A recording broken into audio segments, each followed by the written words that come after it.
अंतःकरणाचे परिवर्तन आणि अध्यात्माची पहाट फुलवणारे आपल्या हक्काचे यशवंत प्रसाद न्यूज.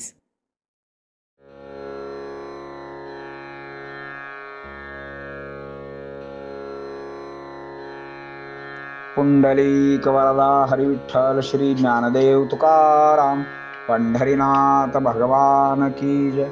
परमहंस सद्गुरु श्री यशवंत बाबा महाराज की जय. पार्वती पते हर हर हर महादेव हर. यशवंत हो जयवंत हो, यशवंत हो जयवंत हो, यशवंत हो जयवंत हो. सज्जन हो, आज 15 ऑक्टोबर. आजच्या साठी सद्गुरू यशवंत बाबा यांचे सुवचन म्हणजे सायंकाळी घरी असावे, दिवा लावून बसावे. सूर्य पूर्ण अस्त झाल्यावर सायंकाळ व प्रदोष चालू होण्याची मधली वेळ ही कातळ वेळ असते. कामाख्या देवीचा दिवा सुद्धा सायंकाळी 7:37 लावतात, परंतु पूर्वी तसे नव्हते. पूर्वी गावाची ग्रामदेवता ही गावाची मुख्य अधिपती होती. गावात वरसकी पद्धत असायची. यात गावातील प्रत्येक घराला दिवस मोजून दिले जायचे व ज्याची वरसकी असेल तो सूर्यास्त झाल्यावर ग्रामदेवतेच्या मंदिरात जाऊन दिवा लावत होता. दिवा लावल्यानंतर घंटानाद होत असे. घंटानाद ऐकताच सर्वजण आपापल्या घरात देवाला व तुळशीला दिवाबत्ती लावत होते. त्यावेळी ग्रामदेवतेला मोठा मानपान होता. ग्रामदेवतेची दिवाबत्ती लागल्यानंतरच गावातील प्रत्येक घरात दिवाबत्ती लागत असे. यामागचे कारण असे की ग्रामदेवता दिवाबत्ती लागल्यानंतर राखणदारासोबत फटका मारते व ज्या दिवशी घरात दिवाबत्ती लावली नसेल तिथे लक्ष्मी वास करत नसे. ज्या घरात दिवाबत्ती लावली जाते तेथे तिचा वास असतो. कातर वेळ होताच ईशान्य दिशेकडून लक्ष्मी घुबडावर बसून येते व अनेक रूपे धारण करून दिवा लावणी ज्या घरात असेल त्या घरात प्रवेश करते. म्हणून तर घुबड पक्षी हा कातरवेळी बाहेर पडतो. कातरवेळी घुबड दिसला की समजून जायचे लक्ष्मी आजूबाजूला अदृश्य रूपामध्ये वावरत आहे. तुळशी आणि लक्ष्मी या दोघी सखी आहेत. त्या कातरवेळी एकमेकीशी गप्पा मारतात. म्हणून कातरवेळी तुळशीजवळ दिवा लावला जातो. सायंकाळी 6:30 नंतर केव्हाही दिवा लावावा. दिवा लावल्यानंतर घरातील सुवासिनीने दिवा लावला की घराचे मुख्य दार उघडून हातात हळदी कुंकू घेऊन थांबावे, कारण लक्ष्मीला घरात येण्यासाठी आमंत्रण द्यावे आणि उंबरठ्यावर हळदी कुंकू व्हावे.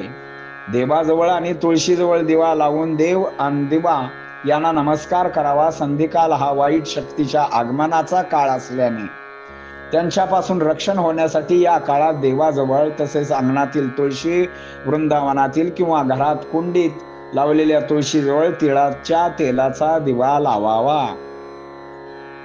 देवाजवळ आणि तुळशीजवळ दिवा लावून देव आणि दिवा यांना नमस्कार केल्याने घराभोवतीच्या देवता सात्विक लहरीचे संरक्षक कवच निर्माण करतात. त्यामुळे घरातील व्यक्तींचे वाईट शक्तीपासून रक्षण होते. देवतेच्या या कृपा कवचामुळे घराचे व अन्य संकटापासूनही रक्षण होण्यास तिचे सहाय्य होते. दिवे लावणे म्हणजे अग्नीस आवाहन करणे.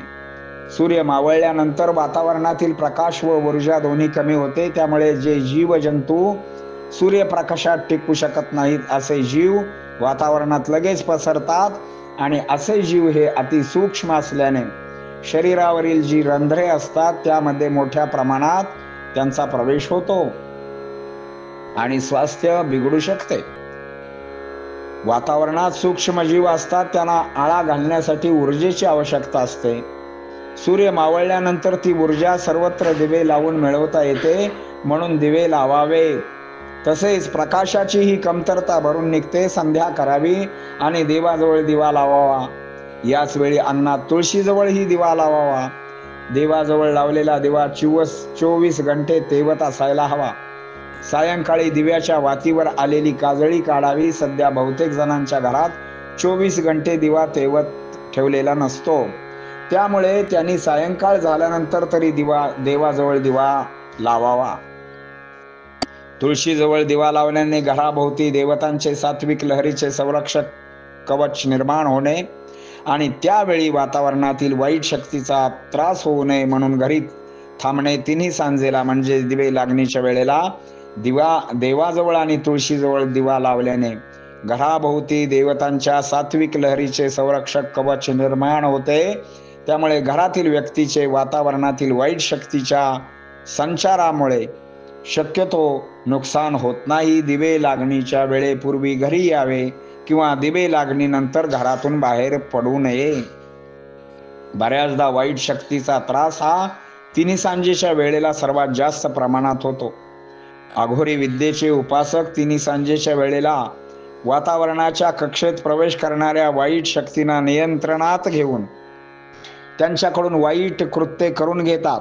म्हणून तिन्ही सांजेच्या वेळीच मोठ्या प्रमाणावर अपघात, हत्या, खून होतात किंवा बलात्काराची कृत्ये घडून येतात. या काळाला कातरवेळ म्हणतात, म्हणजेच त्रासदायक किंवा विनाशाची वेळ असे म्हणतात. तिन्ही सांजेच्या वेळी वातावरण वाईट शक्तीचे प्राबल्य अधिक असते. त्यामुळे वायुमंडळातील या शक्तींना मुलांचे मन आणि बुद्धी यावर आक्रमण करण्याची शक्यता अधिक असते. वायुमंडलात कार्यरत असणाऱ्या वाईट शक्ती रात्रीच्या काळात मुलांच्या मनात भयभीती निर्माण करतात. तिन्ही सांजेच्या वेळी शुभम करोती म्हटल्यामुळे देहाभोवती संरक्षक कवच निर्माण होऊन वाईट शक्तीपासून रक्षण होते. तसेच देवांच्या आशीर्वादामुळे देहात कार्यरत असणारी शक्तीची स्पंदने 12 तास सूक्ष्मातून कार्यरत राहतात. मुलांच्या मनातील भीती दूर होऊन देवाशी अनुसंधान साधता येते. तसेच मुलामध्ये क्षात्र वृत्ती वाढण्यास सहाय्य होते. हिंदू धर्मानुसार रात्री 9 वाजता शेजारती झाल्यानंतर देव विश्राम करतात व तेव्हा उजेड नसावा. प्रकाशाची पूजा म्हणजेच देवाची पूजा होय. पुंडलिक वरदा हरी विठ्ठल श्री ज्ञानदेव तुकाराम पंढरीनाथ भगवान की जय. परमहंस सद्गुरु श्री यशवंत बाबा महाराज की जय. पार्वती पते हर हर महादेव हर.